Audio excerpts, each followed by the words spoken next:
have children who are being removed from their homes. They have no idea what they're allowed to ask for. They don't know what their rights are.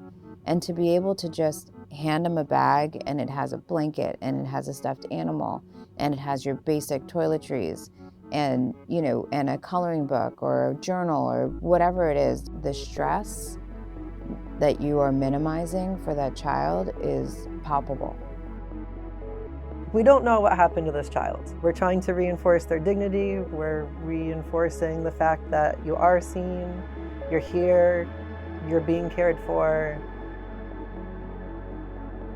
Welcome to the Futures Family Podcast, brought to you by Embrella, a foster care nonprofit dedicated to promoting an enhanced understanding of foster and kinship care and serving as a catalyst for positive change in the child welfare community. I'm your host, Rachel. On this episode, we sat down with the creator of The Bag Project, Anupa Wijaya, and its current steward, Laura Nicholls. From 2014 to 2021, Anupa was the hands-on leader of the independent New Jersey nonprofit The Bag Project. For 7 years, she and only 1 or 2 volunteers packed hundreds of foster children emergency bags to give kids and adolescents removed from their biological homes a moment of comfort and something to call theirs. In 2021, Anupa was looking for a new home for the Bag Project with an organization that could take it to the next level. She thought the Bag Project would be a great fit for Embrella and our mission. The Bag Project then came under the leadership of Laura Nicholls, the outreach and volunteer manager at Embrella. First, you'll hear from Anupa, and we'll hear Laura's insights a little later. I lived in New York City for many years, and there I was an administrator at Safe Horizon for many, many years. And when we moved back to the area and I was trying to figure out kind of what was I doing next, I got in touch with a bunch of local nonprofits to figure out what were their needs. And in these conversations, I kept hearing about these like elusive donation closets, and nobody ever knew what was in the donation closet. And a family of 4 kids could walk in and kid 1 could get a toothbrush and a stuffed animal, and kid 2 is getting, socks and, a blanket. There was no rhyme or reason to what they were getting. And these are organizations that spend so much time focused on immediate needs, food, shelter, safety, getting them bused back to the correct school system, all of those things, that some of these small items tend to fall through the cracks. And after having a whole bunch of these conversations and not really knowing what to do with it, I literally woke my husband up at 2 o'clock in the morning and was like, I figured it out. I know what I want to do. And he was like, what is happening?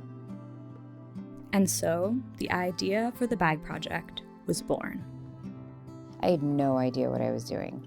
New Jersey is a very interesting place to try to set up a nonprofit. So that was hard. It took me between kind of coming up with the idea and getting all the paperwork done to complete it. It wasn't a year, but it took me a long time to do because I was doing it by myself at that point. We live in the age of the internet, and so you need to have a website and you need to have a logo and you need to have like all these other pieces in place, and I've never built a website, phone numbers, and I've never done any of these things. So just all of those things that you don't really think about that you have to do when you're effectively starting a business. And so what was the actual bag packing process like when it first started? It was in my house for several years, it was chaotic. There was a lot of boxes, and I also had to be the delivery service because I didn't want folks coming to my home. So I was driving all over New Jersey with my car full of bags. But it was great because I also then got to be on site at some of the places that I was donating to, and meeting the staff and like just hearing from them the impact that the bags had on their ability to do what they were doing was just amazing. It reaffirmed what it was that I was doing. So when I would start grumbling about like all the boxes and having to drive everywhere, and then you hear these stories and you're like, oh, right, of course, that's why you're doing this. Like, hello. So that part was great. Although it was much easier when people started coming to us, especially given the number of bags that that folks would ask for, especially the Department of Family offices that were like further away. They would ask for anywhere between like 130 to 180 bags at a time, and they would show up with these massive vans to fill them up. Anupa quickly ran into a problem when figuring out how to sort items for the bags. Because we're doing it by age range, age and size don't always go together, and so trying to figure out what can you put in the bags that are still going to be really useful for that age group that still has a size attached to it. And so socks felt like one of those things that could be a little bit fungible in terms of like maybe they're a little too big, it might be a little too small, but you can still get them on your feet. And we've been told, and it's in the news and people hear about it all the time, that socks are probably one of the biggest requested items at homeless shelters. And so being able to make sure that we're not meeting the need, there's like 2 pairs of socks, but that we are trying to make sure that they have those as well, was really important. We had a lot of conversations about like underwear and bras and, constantly struggling with the age and size doesn't always correspond. Yes. Because I really wanted to be able to include like underwear and bra and all of those necessities in the bags as well.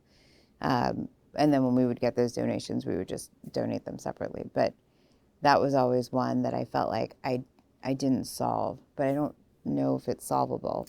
In the beginning, I spoke about all this with Robin, and I thought, why socks and not underwear, and why this and not that, and like we really had no idea. And speaking with some of our CP&P workers and other bag recipients, they really needed pajamas. Yes, for that was first the night. other one. So we struggled, exactly, same thing. I started to put underwear in the bags. I think we only did that once or twice, and I thought, this is a huge waste. You just don't know the size. Exactly. You don't know. So what we do now, we have a brand new digital request form. Everything's laid out. It's hopefully very easy for someone to fill out. And in that form, it says, do you need socks? Do you need underwear? Do you need pajamas? Please list size and quantity. Diapers as well, we include that. So again, usually the CP&P workers are filling these forms out, but they'll write right on there. We need size 5, 6, and 7. We need toddlers. We need teens. I love that. And we just give them a box. What a great addition. That's fantastic. Yep. So they can use it as they need it. That was the one that I was like, I can't solve this. The undergarments and the pajamas. Despite the things she couldn't solve, the Bag Project was helping. You have children who are being removed from their homes. They are standing in a room with with adults that they have no idea who these people are. They have no idea what they're allowed to ask for. They don't know what their rights are.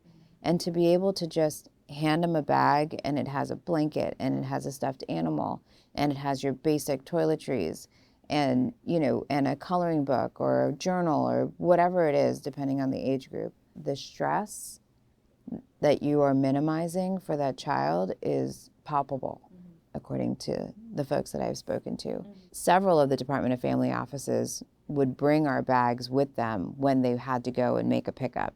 And so they would say, we would get the child in the car and sometimes they would have stuff, other times they wouldn't have anything, or they had random stuff.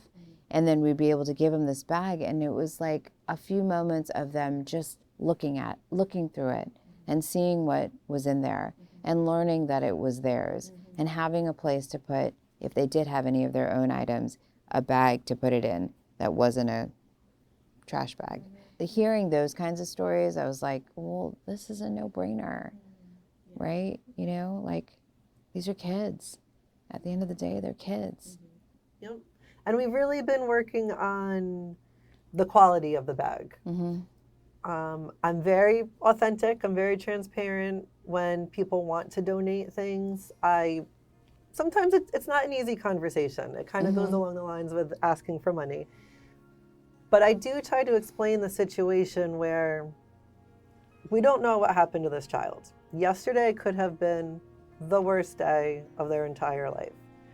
And today they get this bag and they open it up and it's dollar store deodorant and a cheap toy that's gonna break as soon as they pick it up.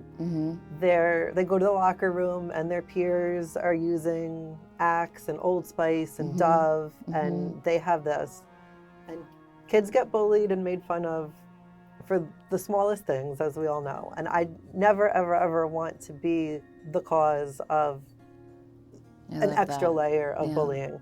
So I do tell people, if you're gonna buy toiletries, please, a name brand. Make it be a name brand.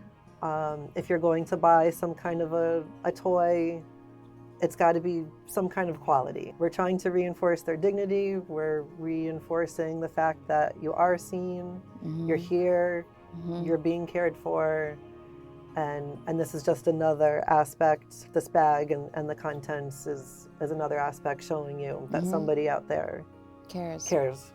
Exactly. I agree. I love that. I'm so glad that you're doing that.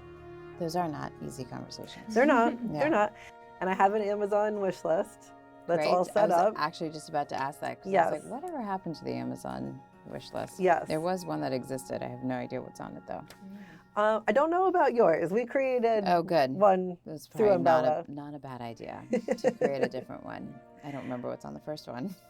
I'm sure it was good. Yes. I'm sure it was yes. also good. Yes. But So it's also just fun to make an Amazon. it is. You're It like, is. ooh, like, Yeah. I get to pick all the things. Fake shopping, Yeah, kind of. exactly. Yep. So everything is on there. And I say, even if you don't purchase these particular products, this is what we're looking for. These are examples of what goes in the bag. That makes sense. Yeah, that's a great reference point to have for people. Makes it easier for them too. Yes. They always ask for lists. Yeah. Always. What is most needed? What's most asked for? Can you send me a list? And yep, I have it. Anupa says she couldn't have made the bag project work without the support of volunteers. Sejal actually stayed with me the entire time that I had the bag project, and she volunteered multiple times a week and would come in and actually pack bags. And then I had two other volunteers that came every week, Lori and Dawn, and there's absolutely no way that I would have been able to do any of this without the three of them. Lori started with me when I was in my house.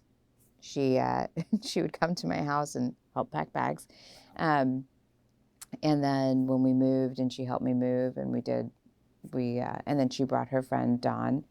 Dawn was hilarious. She has no problems asking anybody for anything. So she would be at the dentist for a cleaning and she'd be like, hey, do you guys have any toothbrushes that you want to donate? She was like, what's the worst that would happen? That they would say no to me. That is not how my brain works. So I appreciated what she brought, actually brought and metaphorically brought to the table. That was really great. Yeah. We had a lot of families who had younger children and, you're trying to teach lessons.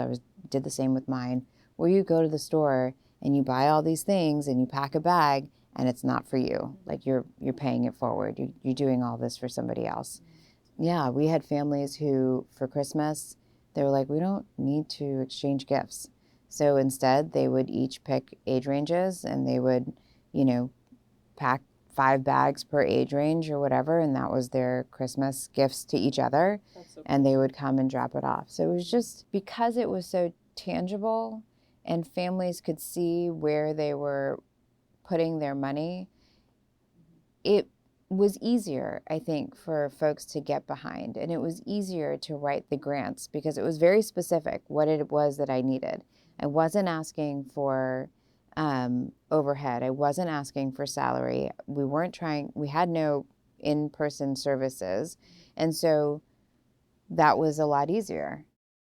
Overall, Anupa and Umbrella couldn't be happier with the transition of the bag project.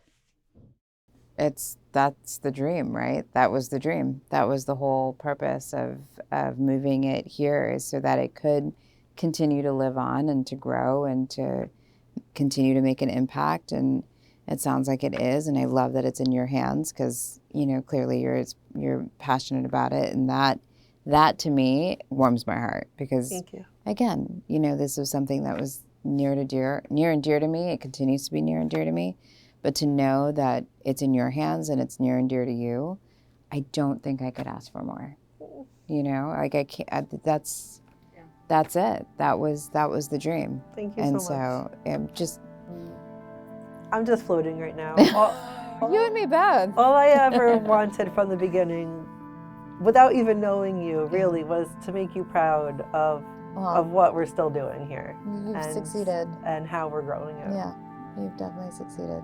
So I'm really grateful for all that you're doing. Thank you so much for listening. This has been the Futures Family Podcast, brought to you by Embrella, a foster care nonprofit.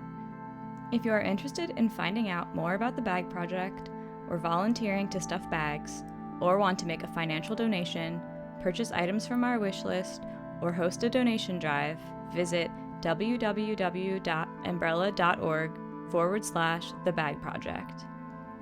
For more information about Embrella, visit www.embrella.org or follow us on social media on Facebook, Instagram, and YouTube at embrella.nj or on LinkedIn at Embrella. Tune in next time on the Futures Family Podcast. Thank you.